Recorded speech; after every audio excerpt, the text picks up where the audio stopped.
जय हिंद मित्रांनो. एक्झाम जागरवर तुम्हा सर्वांचं पुन्हा एकदा स्वागत आहे. मित्रांनो, या आधीच्या सत्रामध्ये तुमच्यासाठीचा प्रश्न होता, कोणत्या कंपनीने भारतातील पहिली ॲप आधारित जलवाहतूक सेवा सुरू केली? या प्रश्नाचं उत्तर आहे पर्याय क्रमांक 4 म्हणजेच उबर या कंपनीने भारतातील पहिली ॲप आधारित जलसेवा सुरू केली. बरं, ही जलसेवा कुठे सुरू करण्यात आली? तर जम्मू काश्मीरच्या डल लेकमध्ये ही सेवा सुरू करण्यात आली. मित्रांनो, आजचा पहिला प्रश्न पाहण्याआधी व्हिडिओला लाईक नक्की करा व हा व्हिडिओ आपल्या मित्रांसोबत सुद्धा शेअर करा. बघा, पहिला प्रश्न काय म्हणतो, भारताने कोणत्या देशाला हरवून पुरुष कनिष्ठ हॉकी आशियाई स्पर्धा 2024चं विजेतेपद पटकावलं? तर या स्पर्धेत फायनलमध्ये भारताने पाकिस्तान या देशाला 5-3 असं हरवून या स्पर्धेचं 5व्यांदा विजेतेपद पटकावलं आहे.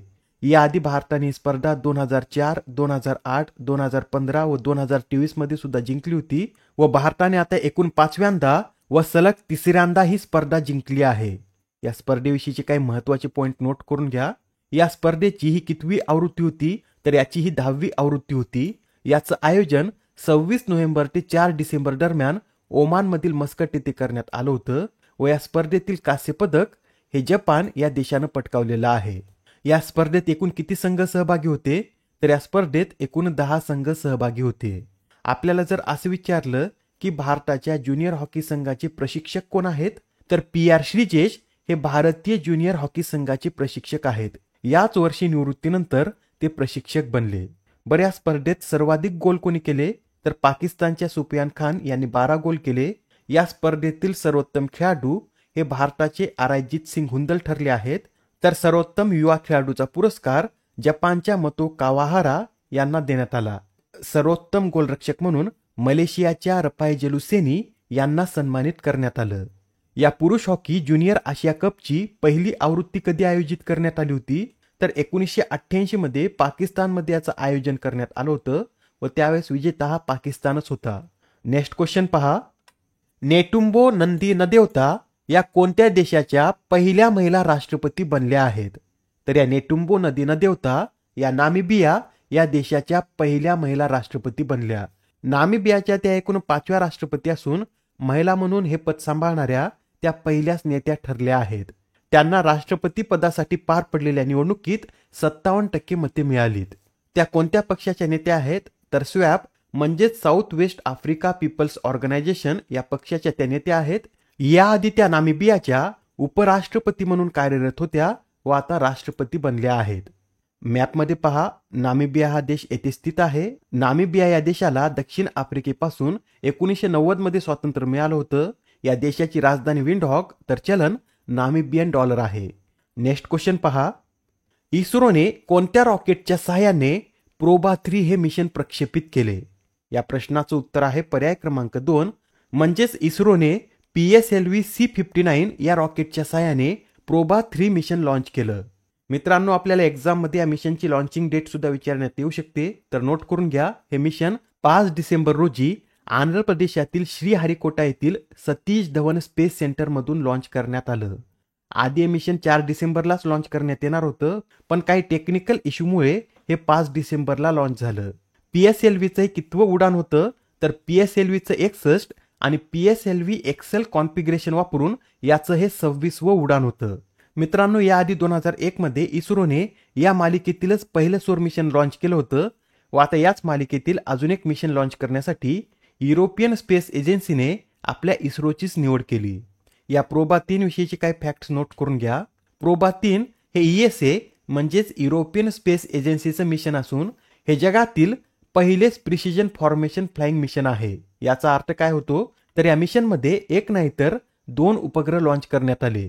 त्यापैकी एका उपग्रहाचं नाव कोर्नोग्राफ स्पेसक्राफ्ट तर दुसऱ्याचं ऑकलॅटर स्पेसक्राफ्ट असं आहे.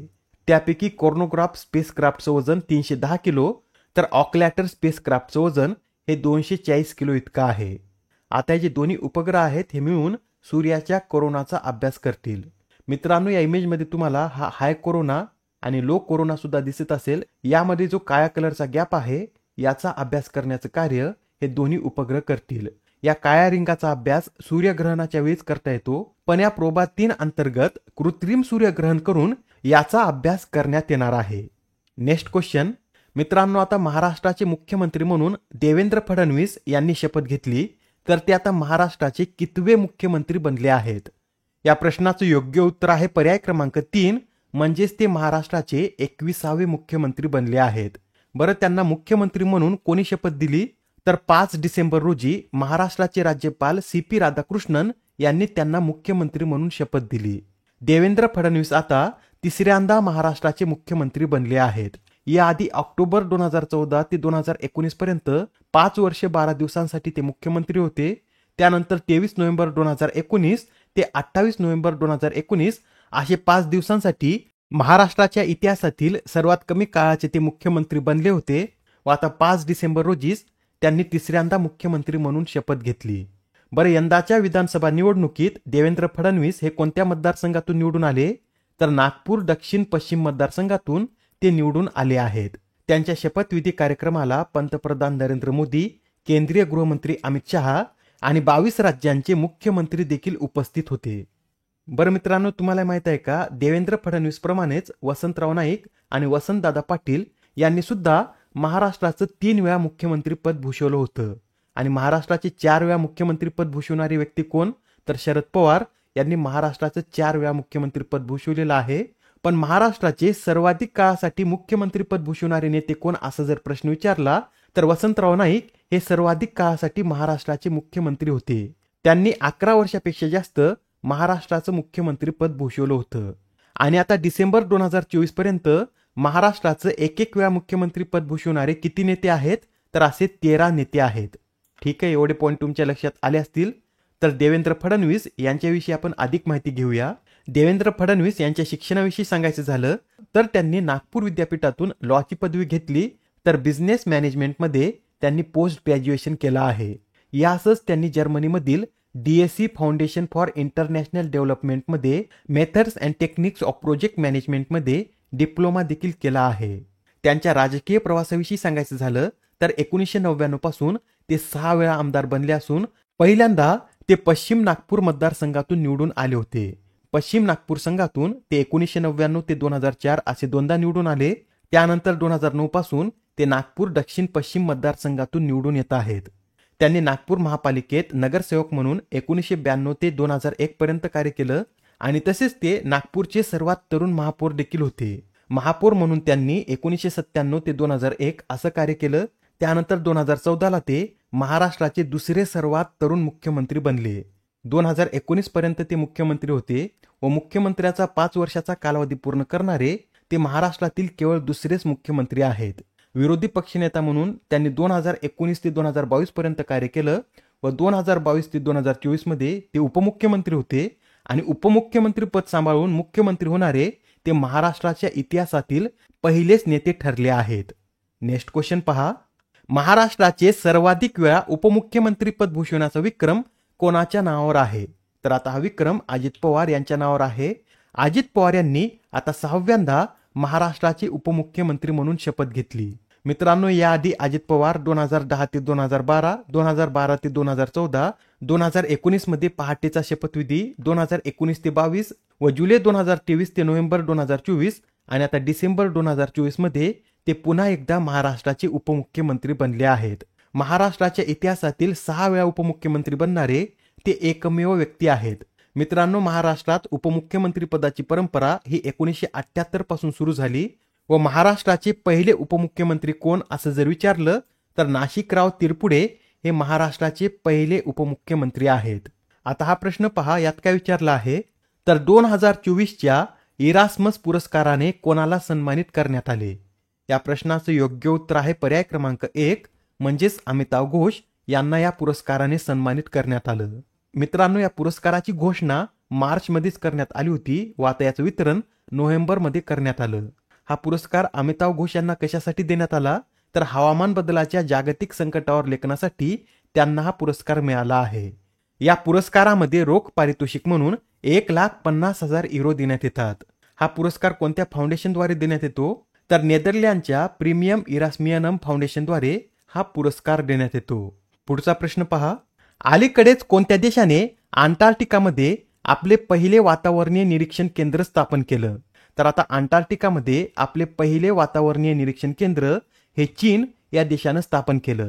बरं, हे केंद्र स्थापन करण्यामागचा उद्देश काय आहे? तर दक्षिण खंडावरील बदलांचे निरीक्षण करण्यात मदत करणे आणि हवामान बदलाच्या जागतिक प्रतिसादात समर्थन देणे असे हे केंद्र स्थापन करण्यामागचा उद्देश आहे. या केंद्राची स्थापना पूर्व अंटार्क्टिकामधील लार्समन हिल्समध्ये करण्यात आलं. नेक्स्ट क्वेश्चन, चौथ्या T20 अंध क्रिकेट विश्वचषकाचं विजेतेपद कोणत्या देशानं पटकावलं? तर हा T20 अंध क्रिकेट वर्ल्ड कप पाकिस्तान या देशानं जिंकला आहे. पाकिस्तानने अंतिम सामन्यात बांगलादेशला हरून प्रथमच या स्पर्धेत विजेतेपद पटकावलं. ही स्पर्धा कुठे आयोजित करण्यात आली होती? तर पाकिस्तानमध्ये 23 नोव्हेंबर ते 3 डिसेंबर दरम्यान या स्पर्धेचं आयोजन करण्यात आलं होतं. नेक्स्ट क्वेश्चन, संयुक्त आयोग स्थापन करण्यासाठी अलीकडेच भारताने कोणत्या देशासोबत सामंजस्य करार केला? या प्रश्नाचं उत्तर आहे पर्याय क्रमांक 4, म्हणजेच भारताने संयुक्त आयोग स्थापन करण्यासाठी कुवेत या देशासोबत एक सामंजस्य करार केला आहे. आजच्या सत्रामधील शेवटचा प्रश्न पहा. दरवर्षी आंतरराष्ट्रीय स्वयंसेवक दिन कधी साजरा केला जातो? तर हा जो आंतरराष्ट्रीय स्वयंसेवक दिन आहे हा दरवर्षी 5 डिसेंबर रोजी साजरा केला जातो व यंदाची या दिवसाची थीम काय आहे?